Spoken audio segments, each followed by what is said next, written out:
Magandang araw mga kishowbiz. Sa likod naman ngiti at kislap ng kamera, hindi natin madalas nakikita ang mga laban na kinakaharap ng ating mga iniidolo.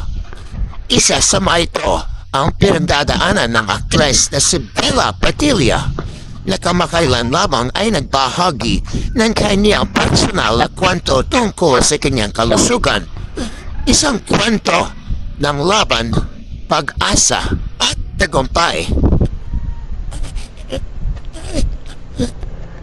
Habang naninirahan sa London, napansin ni Bella ang biglang pagdagdag ng kanyang timbang.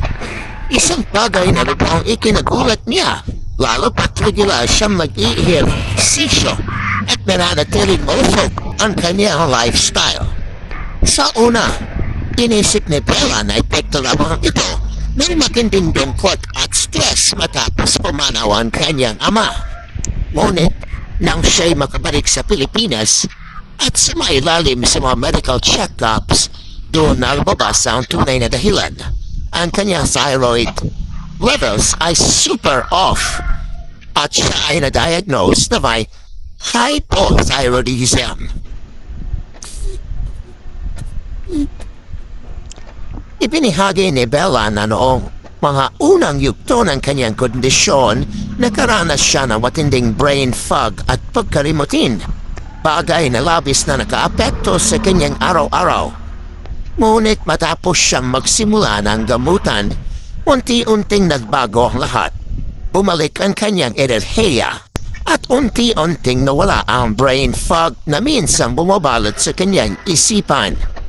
Sa loob lamang ng 6 na buwan ng tuloy-tuloy na gamutan, disiplina at pag-aalaga sa sarili, matagumpay na naibalik ni Bella ang kanyang sikla at nabawasan pa siya ng 13 kilos. Binigyan diin na aktres na bagaman madalas ay nakatuon ang mga tao sa mga nakikita o resulta, mahalagang tandaan na ang prosesong dinaanan niya ay nangangailangan ng matinding tiyaga, determinasyon at commitment sa sariling kalusugan. Mula sa isang yugto ng pagkalito at pangamba, muling bumangon si Bella. Isang patunay na sa likod ng bawat pagsubok, may pag-asa muling makabangon basta't may lakas ng loob at malasakit sa sarili.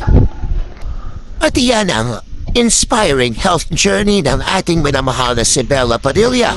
Isang paalala na kahit ang mga bituin ay dumaraan din sa dilim, ngunit patuloy na nagniringning kapag natutumbalakaan ng sarili. Ito ang Showbiz Insider. Hanggang sa muli, abangan ang susunod nating kwento mula sa mundo ng showbiz.